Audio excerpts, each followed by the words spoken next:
Nĩ ciiko iria citumĩte atongoria a thirikari nene kũingĩrĩra kuona niciongererekete na gĩkĩro kĩa igũrũ kaunti-ini itiganĩte, kũrĩa muikariri gĩtĩ wa kigina kĩa andũ arĩa marĩ na mawathe bũrũri-inĩ aracakaĩra kuongerereka kwa mutugo ũyũ, akĩũria aciari matige kũhithaga ciana iria irĩ na mawathe.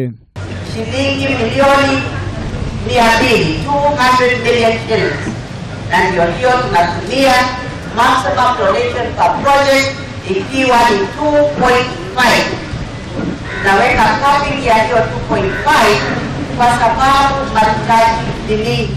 Pratt no oigĩte thirikari nĩ igĩte keheri ciringi milioni 200 cia gũteithĩrĩria ciana iria irĩ na mawathe bũrũri-inĩ. Oho nĩ ongereire kuuga nĩ maranyitanĩra na anyiti itemi angĩ kuona ciana iria irĩ na mawathe nĩ ciagunĩka ta andũ arĩa angĩ matarĩ na mawathe.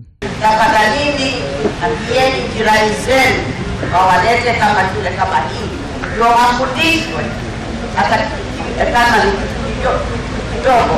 Kristina Pratt oigĩte andũ 3,000 nĩ makoretwo makĩgunĩka na kigina kĩa andũ arĩa marĩ na mawathe o mwaka, na thirikari nĩ ĩrathugunda ũrĩa ĩngĩongerera arutani a gũthomithia ciana iria irĩ na mawathe matiganĩte mathukuru-inĩ. Handũ-inĩ ha Kameme TV, njĩtagwo Ngigi wa Kinyanjui.